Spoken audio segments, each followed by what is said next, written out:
The driver laughed. The name of the school was painted in black letters on the side. The other young man jumped onto the tailboard and leaned into the back, where we were all sitting. "Who is Malala?" he asked. No one said a word, but a few girls looked in my direction. He raised his arm and pointed at me. Some of the girls screamed, and I squeezed Muniba's hand. "Who is Malala? I am Malala, and this is my story." A schoolgirl's diary. After the 15th of January, no girl, whether big or little, shall go to school. Otherwise, you know what we can do, and the parents and the school principal will be responsible. That was the news that came over Radio Mullah in late December 2008. At first, I thought it was just one of his crazy pronouncements. It was the 21st century. How could one man stop more than 50,000 girls from going to school?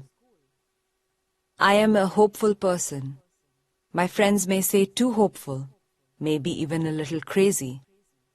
But I simply did not believe that this man could stop us. School was our right. We debated his edict in class. "Who will stop him?" the other girl said. "The Taliban have already blown up hundreds of schools, and no one has done anything." "We will," I said.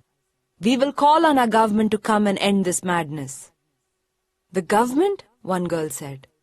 "The government can't even shut down Fazlullah's radio station." The debate went round and round. I didn't give in, but even to me, my argument sounded a bit thin.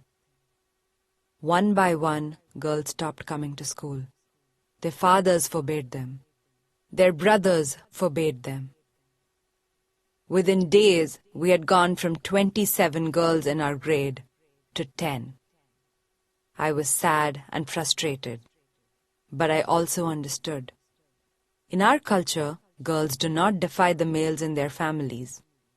And I realized that the fathers and brothers and uncles who made my friends stay home were doing so out of concern for their safety. It was hard not to feel a bit depressed sometimes, not to feel as though the families who kept their girls at home were simply surrendering to Fazlullah. But whenever I'd catch myself giving in to a feeling of defeat, I'd have one of my talks with God. Help us appreciate the school days that are left to us, God, and give us the courage to fight even harder for more. School had been due to end the first week of January for our usual winter break, so my father decided to postpone the holiday. We would remain in classes through 14 January.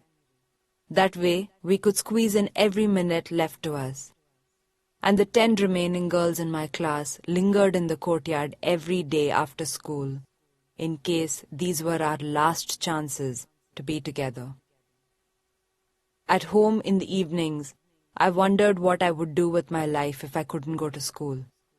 One of the girls at school had gotten married off before Fazlullah's edict. She was 12. I knew my parents wouldn't do that to me, but I wondered, what would I do? Spend the rest of my life indoors, out of sight, with no TV to watch and no books to read?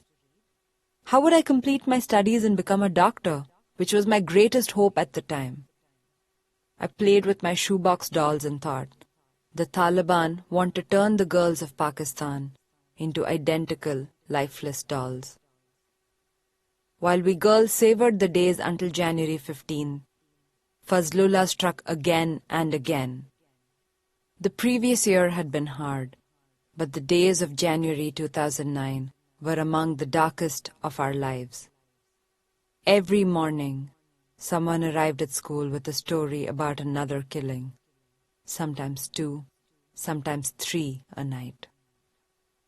Fazlullah's men killed a woman in Mingora because they said she was doing fahashi, or being indecent, because she was a dancer. And they killed a man in the valley because he refused to wear his pants short the way the Taliban did. And now, we would be forbidden from going to school. One afternoon, I heard my father on the phone. "All the teachers have refused," he said. "They are too afraid. but I will see what I can do." He hung up and rushed out of the house. A friend who worked at the